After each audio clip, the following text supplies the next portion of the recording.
හොඳයි. ආයුබෝවන් දුවේ පුතේ.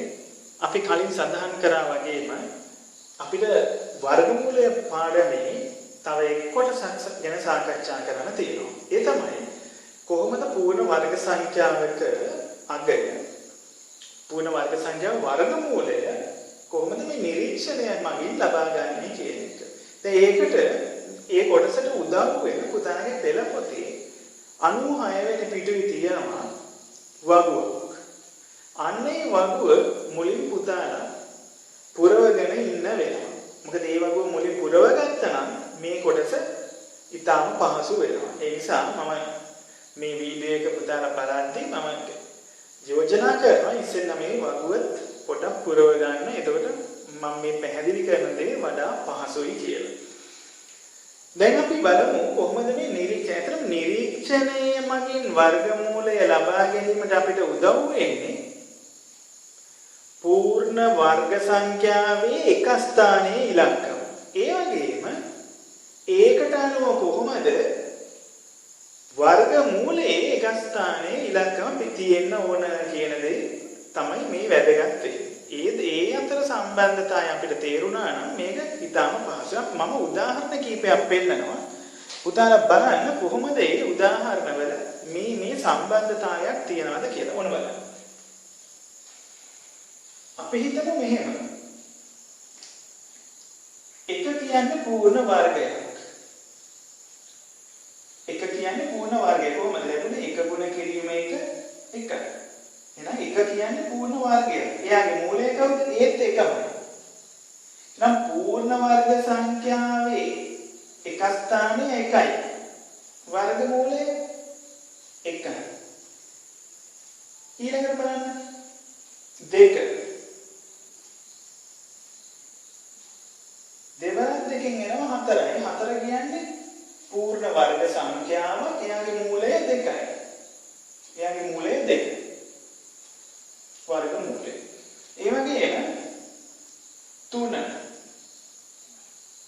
ගත්තොත් අරින 3 වරක් 3 9යි. 9 කියන්නේ පූර්ණ වර්ගයක්. එයාගේ වර්ගමූලය 3යි.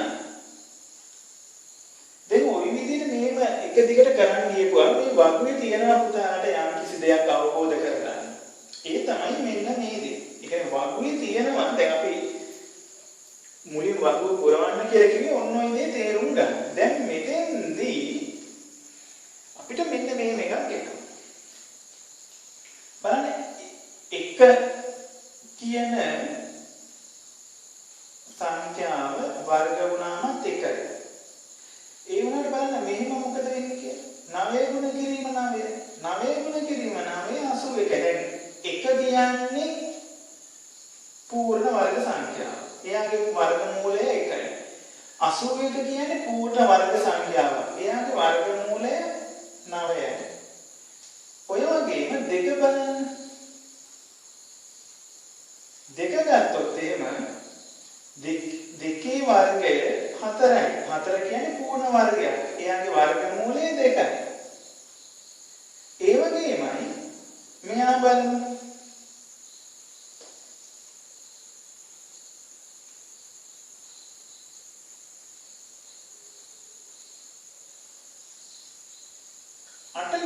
ගුණ කිරීම 8. බලන්න 8 ගුණ කිරීම 8න් මොකක්ද දෙන්නේ කියලා? 64යි. දෙවරක් දෙක 4යි. 4 පූර්ණ වර්ගයක්. 8 වරකට 64යි. 64 කියන්නේ පූර්ණ වර්ගයක්. ආපහු ගමු 3. 3 ගුණ කිරීම 3 9යි. 9 පූර්ණ වර්ගයක්. 7 ගුණ කිරීම 7 49යි. එයත් පූර්ණ වර්ගයක්. තව 4 ගුණ කිරීම 4 16යි. 16 කියන්නේ පූර්ණ වර්ගයක්. 6 ගුණ කිරීම 6 තියෙන්න පුළුවන් කවුද? 36යි. 36ක් පූර්ණ වර්ගයක්. තව එකක් තියෙනවා. මොකද්ද? 5 ගුණ කිරීම 5 25යි. 25 වර්ගමූලය 5. අපි තව එකක් ගත්තොත් මේක අවබෝධ කරගන්න.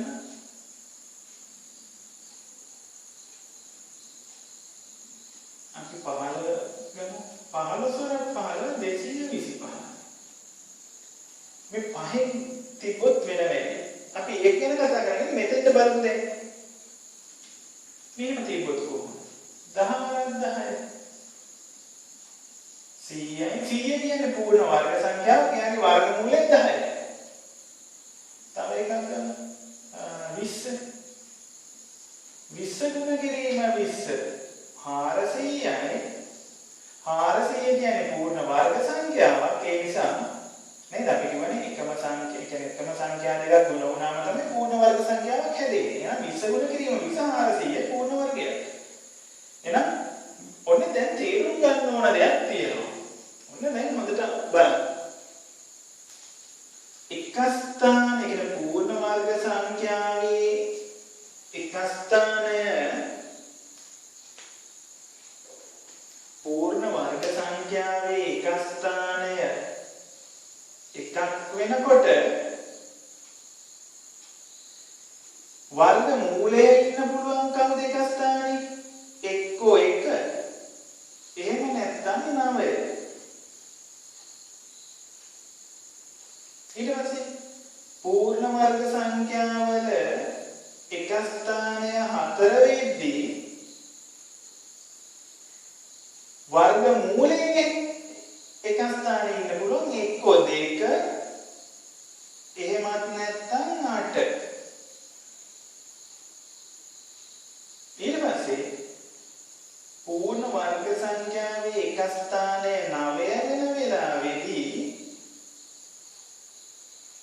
ඉන්න පුළුවන් වර්ග මූලයේ එක ස්ථානයේ වෙන්නේ එක්කෝ 3 එක්කෝ 7. පූර්ණ වර්ග සංඛ්‍යාවේ එක ස්ථානය 6 වෙද්දී ඉන්න පුළුවන් වර්ග මූලයේ එක ස්ථානයක් ගැන තමයි කවුද? එක්කෝ 4 එහෙම නැත්නම් 6. පූර්ණ වර්ග සංඛ්‍යාවේ එක ස්ථානය 5 නම් එයාගේ වර්ග මූලයේ එක ස්ථානය වෙන්නේ 5යි. ඒ වගේමයි යම් පූර්ණ වර්ග සංඛ්‍යාවක එක ස්ථානය බිඳුව වෙනවා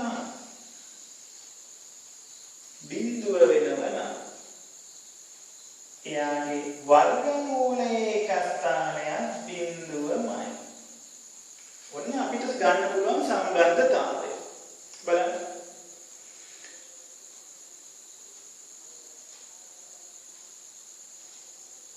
ඔන්න එහෙනම් දැන් ඕකට අදාළ වගුවක් තියෙනවා බලන්න පුතාලට.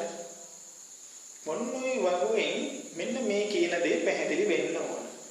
පූර්ණ වර්ග සංඛ්‍යාවේ එක ස්ථානයේ ඉලක්කම එක නම් වර්ගමූලයේ එක ස්ථානයේ ඉන්න පුළුවන් එක හෝ 9.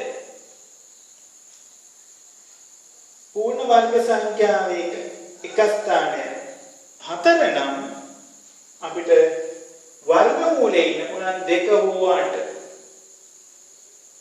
එහෙනම් පූර්ණ වර්ග සංඛ්‍යාවේ එක ස්ථානයේ 5 වෙද්දී මෙයාගේ ඉන්න පුළුවන් අනිවාර්යෙන් 5 විතරමයි. මෙතන 6 වුණොත් පූර්ණ වර්ග සංඛ්‍යාවේ වර්ගමූලයේ වෙන්න පුළුවන් අනිවාර්යෙන් එක්ක 4 එක්ක 6. පූර්ණ වර්ග සංඛ්‍යාවේ එක ස්ථානයේ 9 නම් මෙතන ඉන්න පුළුවන් වෙන්නේ එක්ක 3 එහෙම නැත්නම් 7. බිඳුව වුණොත් එක ස්ථානයේ පූර්ණ වර්ග සංඛ්‍යාව අනිවාර්යයෙන්ම එයාගේ වර්ගමූලයේ එක ස්ථානයක් බිඳුවමයි. මෙන්න මේ සම්බන්ධතාවය පාවිච්චි කරනවා වර්ගමූලය නිරීක්ෂණයෙන් හොයන්න. ඒකට පොඩි දෙයක් මතක තියාගන්නත් ලේසි. ඉන්න වෙන්න, ඒ කියන්නේ එක වුණොත් ඉන්න පුළුවන් 1යි 9යි. ඒ කියන්නේ මෙතන පැහැදිලි. එක එකතු කිරීම නම් 10යි. නේද? වෙන්න පුළුවන් දෙන්නගේ එකතු හැම වෙලාවෙම 10ක් වෙනන්නේ මොන බලන්න. මෙයාට 10යි. දෙකට 8 එකතු කරපුවම 9යි. 5 එහෙමමයි ඒක එකතු කරන්න කෙනෙක් නැහැ. 4ට 6 10යි ඒත්. 3යි 7යි ඒත් 10යි. කොහොම මතක තියාගන්න පුළුවන්.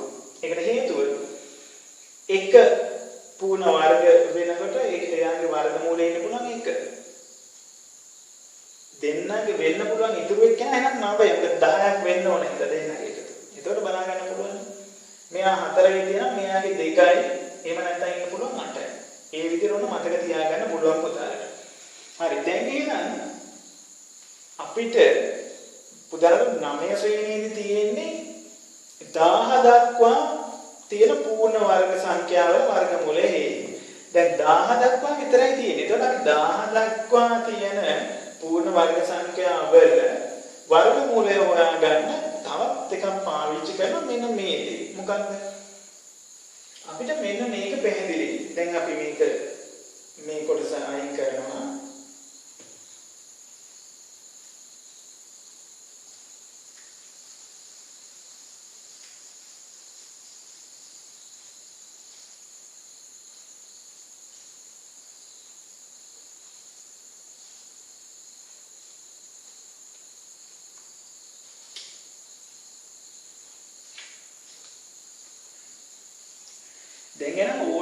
දැන් පූර්ණ වර්ග සංඛ්‍යාවක් ගත්තොත් එක ස්ථානය දිහා බලලා එයාගේ වර්ගමූලයට තියෙන එයාගේ වර්ගමූලයේ එක ස්ථානය තියෙනවන මොන ඉලක්කම් දෙකද කියන එක දැන් මේකෙන් තේරුම් ගන්න පුළුවන්. එහෙනම් දැන් බලමු 1000 දක්වා නම් තියෙන්නේ මෙන්න මේක මොකද වෙන්නේ කියලා. ඒ කියන්නේ අපිට බලන්න පුළුවන් මෙහෙම. අපි හිතමු අපිට 1000ක් වෙනකන් නිසා තියෙන්නේ 32 ගුණ කිරීම 32. මේ 32 ගුණ කිරීම 32 සමාන වෙනවා 1024ට. 1024. මේ අපි තව පොඩ්ඩක් මෙහෙට කරමු.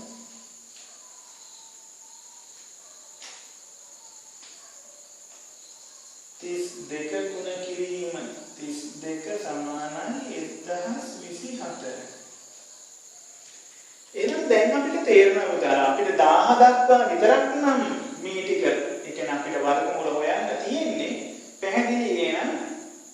1024 කියන්නේ 32 වර්ගය.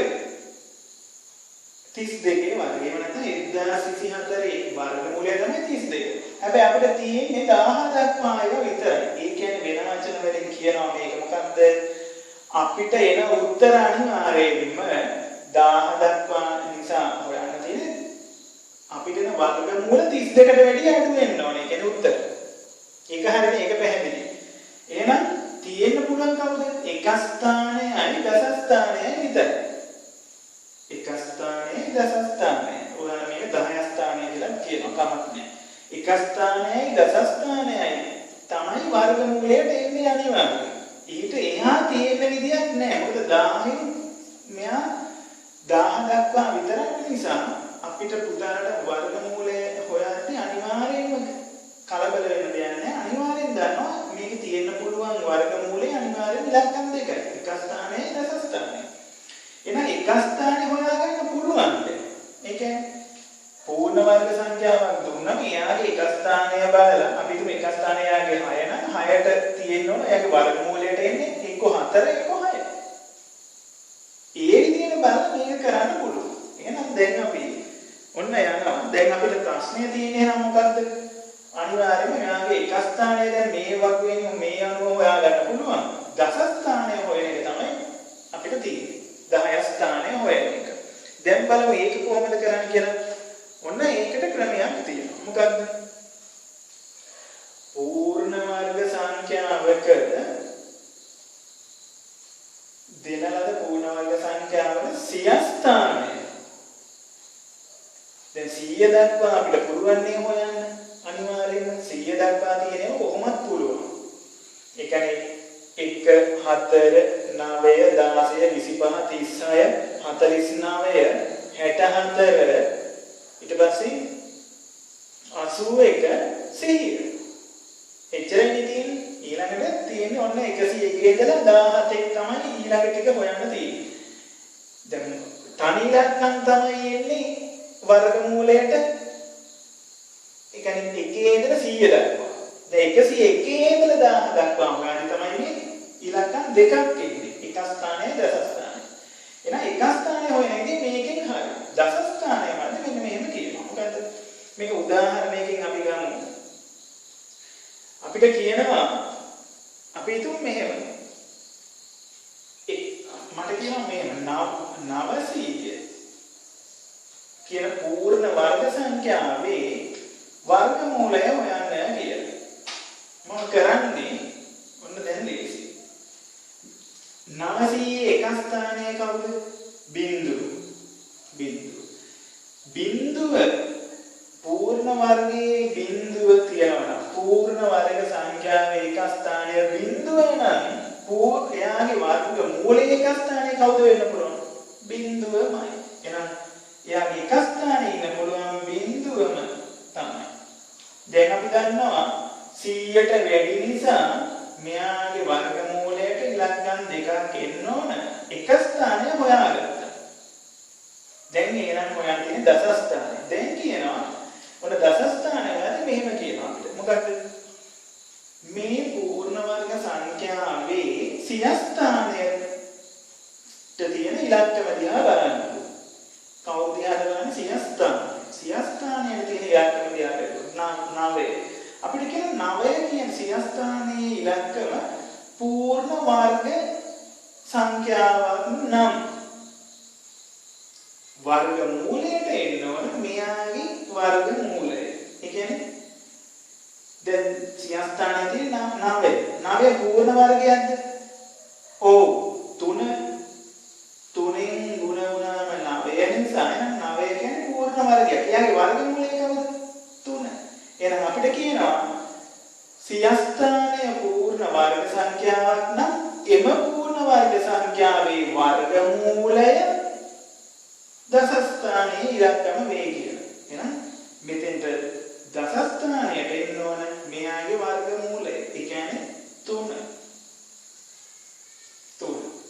මේ කියන්නේ මොකක්ද එහෙනම්? මේ කියන්නේ 900 වර්ග මූලය 30යි කියන එක.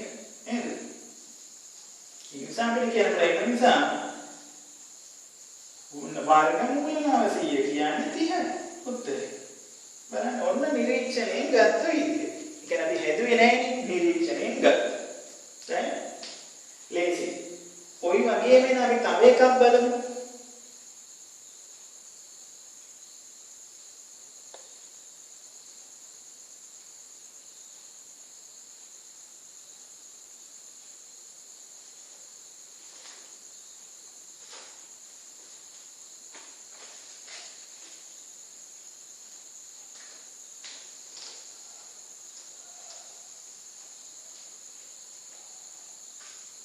අපි හිතමු 196 දුන්නා කියලා.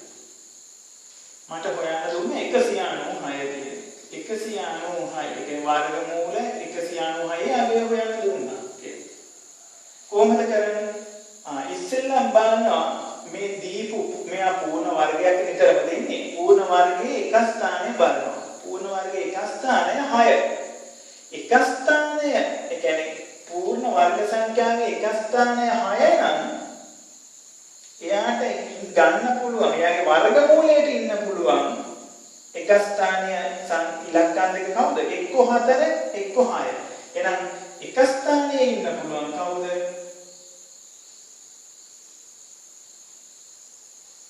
එක්ක 4 එක්ක 6. දැන් අපිට ඕන දස ස්ථානේ කීයද කියලා හොයන්න. එහෙනම් දස ස්ථානේ වෙන්නේ සිය ස්ථානයට එනවා. සිය ස්ථානයේ දිහා බලන එයා පූර්ණ වර්ගයක්ද කියලා. එක තියෙන්නේ. එක පූර්ණ වර්ගයක්ද? ඔව් එක පූර්ණ වර්ගයක්. එකේ වර්ගමූලය එකම. එහෙනම් මෙතෙන්ට එන්න ඕනේ එක. එහෙනම් එක්ක මොකද වෙන්න පුළුවන්? වර්ගමූල 196 අගය තමයි එක්ක 14. එහෙම නැත්නම් 16. දැන් පුළුවන් අපිට මෙහෙම දෙයක් කරන්න. මොකද 14 අපි 14න් ගුණ කරලා වර්ගය ලැබෙන්න ඕන. ඒ නිසා අපි කරන්නේ 14 14 ගුණ කරමු. 4 වරක් 4 16යි. එකක් ඉතිරි. 4 වරක් 4යි 1යි 5යි. එක් වරක් 4යි. එක් වරක් 1 1යි. දැන් එකතු කරමු. 6යි 5යි 4යි 9යි 1යි. 196යි. එහෙනම් හරිනේ. කවුද යන උත්තරේ වෙන්න ඕන? ඔව්. එහෙනම් අපිට පිළිතුර ලැබෙනවා කොහොමද? මේ විදිහට හදලා බලන්න ඕනේ. ඒක හදලා බලන එක පෙන්නලා තියෙන්න ඕනේ. නම් ඉන්න නැති නිසා මෙතනම කරන්න. එහෙනම් අපිට ලියන්න පුළුවන් ඒ නිසා 196 නැත්නම් වර්ගමූල 196 සමානයි 14. එයාගේ උත්තරය. 196 වර්ගමූලය කියන්නේ 14. හරිද පුතේ? පැහැදිලි ඇති. කමක් නැති තව උදාහරණයක් කරමු. මට කියනවා 961. අපි ගමු මේක.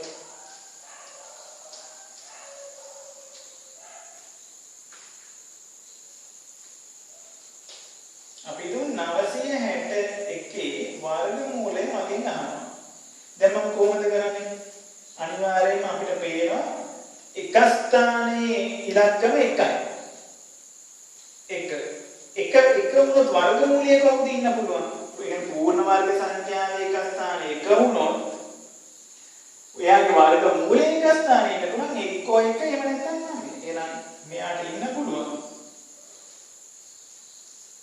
සංඛ්‍යා දෙකක් තියෙනවා එක්කෝ එක එහෙම නැත්නම් 9. ඇයි 9 වරක් 9 81කින් එක එනවා. මෙතන එක් වරක් එක එකෙන් එනවා. හරිද? හරි. එහෙනම් දැන් ඊළඟට අපිට තියෙන්නේ දස ස්ථානය හොයන එක. දැන් මම එනවා දස ස්ථානය හොයන්න නම් පූර්ණ වර්ග සංඛ්‍යාවේ සිය ස්ථානය වරන. සිය ස්ථානයේ තියෙන 9. 9 කියන්නේ පූර්ණ වර්ග සංඛ්‍යාවක්. එහෙනම් 9 වර්ගමූලය ගන්නවා දස ස්ථානයට. වර්ගමූලය 9 වර්ගමූලය 3යි. එහෙනම් වෙන්න පුළුවන් සංඛ්‍යා දෙකක් තියෙනවා. එක්ක 31 උත්තරේ. එහෙම නැත්නම් 39. දැන් කොහොමද බලන්නේ? දැන් අපි බලනවා 31 31න් ගුණ කරලා කොහොමද කියලා. එක් වරක් 1යි, එක් වරක් 3යි, 3 වරක් 1යි, 3 වරක් 3 9යි, 1යි 6යි, 9යි, 961යි මේ කියන්නේ නම් පිළිතුර වෙන්නේම නිසා වර්ගමූල 961 සමානයි 31. ඔන්න නිරීක්ෂණයෙන් ගන්න විදිය. හරි? ওই ආකාරයෙන් තමයි පුතාලා ගන්න ඕනේ. දැන් මම හිතනවා පැහැදිලි ඇති කියලා. අපි තව එක උදාහරණයක් කරලා මෙතන පූර්ණ වර්ග උනේ නැති වුණොත් කොහොමද කියන්නේ? ඒක ගන්න කියන එක බලලා අපි මේ පාඩම අවසන් කරමු. අපි හිතමු අපිට දෙනවා 529. 529 වර්ගමූලය හොයන්න කියලා. දැන් මොකක්ද වෙන්න පුළුවන්? මෙයාගේ එක ස්ථානයේ පූර්ණ වර්ග සංඛ්‍යාවක් නේ දෙන්නේ බොහෝ වෙන. පූර්ණ වර්ග සංඛ්‍යාවක් නිසා එයාගේ එක ස්ථානයේ 9යි. පූර්ණ වර්ග සංඛ්‍යාවේ එක ස්ථානයේ 9 නම් බලන්න වර්ගමූලයේ ඉන්න පුළුවන් එක ස්ථානයේ 1 3 1 7. ඒ කියන්නේ දෙකක් තියෙනවා 1 3 1 7. දැන් ඕන මේක දස ස්ථානය හොයාගන්න.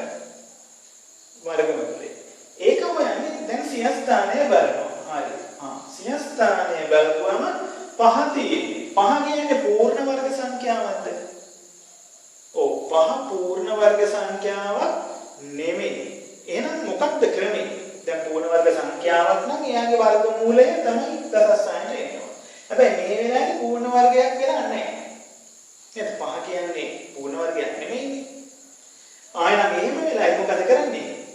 මෙන්න මේ තියෙන ඉලක්කමට අඩු ආසන්නතම පූර්ණ වර්ගය බලනවා. 5ට අඩු ආසන්නම පූර්ණ වර්ගය කවුද? ඔව් 4 තමයි අඩුම. ඒ කියන්නේ මෙයාට ආසන්නම සහ අඩුම පූර්ණ වර්ගය. අඩු ආසන්නම වෙන්නත් ඕන. අඩු වෙන්නත් ඕන ආසන්නම වෙන්නත් ඕන. එහෙනම් 4 තමයි ගෙනත් තියෙන පූර්ණ වර්ගය. දැන් 4 වර්ගමූලය කවුද? ඔව් 4 වර්ගමූලය 2 ගුණ කිරීම 2කින් තමයි 4 ලැබෙන්නේ. ඒ හින්දා 4 වර්ගමූලය කියන්නේ 2. එහෙනම් මෙන්න මෙතෙන්ට දසස්ථාන කියන්නේ අන්න ඒ වර්ගමූලය. ඒ කියන්නේ පිළිතුර මොකද්ද? පිළිතුර වෙන්න ඕන 23 හෝ 27 තමයි පිළිතුර වෙන්න ඕන. එහෙනම් 23 හෝ 27 තමයි එන්න ඕනේ. එහෙනම් අපි බලමු කවුද උත්තරේ එන්න ඕන කියලා. 23න් ගුණ කර දැන් මෙයාගෙන් එන්නේ නැත්තම් 27න් ගුණ කරලා බලන්න වෙනවා. හරිද? හරි 3 වරක් 3 9යි 3 වරක් 2 6යි 2 වරක් 3 6යි 2 වරක් 2 4යි 9යි 6යි 12න් 2 එකක් ඉතිරි 5යි 529 නම් 529 නම් අපිට ලියන්න පුළුවන් එම නිසා වර්ගමූල 529 සමාන වෙන්න ඕන 23ට. ඔන්න උත්තරේ. ඔන්න ගන්න විදිය. හරිනේ විභාගෙදී පුතාලා මේ වගේ එකක් ආපුවම මේ විදිහට හදන්න ඕනේ. මේ සුළු කරන ඒවා වෙනම සුළු කරන්න ඕන. පුතාලට පේන්නේ නැති ඉඳ මම මේ පල්ලෙහාට මේ හරියෙන් සුළු කරේ. මොකද මේක තියාගන්න ඕනනේ පුතාලට පෙන්වන්න. ඒ නිසා. right? එහෙනම් මෙන්න මේ ආකාරයට තමයි අපේ මේ ගැටලු ටික විසඳන්න තියෙන්නේ. බොහොම ලේසි පුතාලට මම කියමු 96 පිටුවේ තියෙන ඒ වගුව පුරවල තමයි මේක පටන් ගන්න ඕනේ. එතකොට මේ වැඩේ හරියටම සාර්ථකව කරගන්න පුළුවන්. එහෙනම් අපි අපේ වර්ගමූල පාඩමෙන් අපි හිතනවා පුතාලට මේ කරුණු ටික දැන් මේ කියන විදිහට මේ ගණන් ටික හදා ගන්න පුළුවන් කියලා. නමුත් අපහසු මොනවා හෝ තියෙනවා නම් පුතාලට විමසන්න පුළුවන්. ඒ ගැන දැනුම් දෙන්න පුළුවන්. මොනවා හෝ ගැටලුවක් තියෙනවා. අර මුලින් සඳහන් කරා වගේ මේක ක්ලාස් එක ඒකින්ද නේද ගණන් ඔයාලගේ ගණිත පන්තිය එහෙනම් මේ අභ්‍යාස අනිවාර්යයෙන්ම කරලා ඊට අදාළ අභ්‍යාස ටික මේ ටියුටර් අභ්‍යාස කරලා අපිට නැවත එවිය යුතු වෙනවා. ඒක තමයි අපි දැන් පුතාලා වැඩ ටික කරනවා කියලා. නේද? ක්ලාස් එකේදී නම් අපි අල්ල ගන්නවනේ වැඩ කරේ නැත්තම්. දැන් මෙතෙන්දී අල්ල ගන්න විදියක් නැහැ නේද? ඔන්ලයින් ක්ලාස් එකනේ. ඒක නිසා පුතාලට මේ අභ්‍යාස ටික අපිට ඒ කියන්නේ ඔයාලා වැඩ කරලාද මොකක්ද උනේ කියලා දැනගන්න අනිවාර්යයෙන්ම වැඩ ටික කරලා අපිට නැවත WhatsApp වලට එවන්න වෙනවා නම තමන්ගේ නම ලියලා එතකොට අපිට පුළුවන් දැනගන්න මේ වැඩ ටික ගන්නට කෙරෙනවා කියලා. right? හරි. එහෙමනම් අපි ඊළඟ පාඩමෙන් හම්බ වෙමු. මොන හරි අපහසු ගැටලු තිබුණොත් අපි ඒව සාකච්ඡා කරමු. එමනම් පුතාලට ආයෙ බොහොම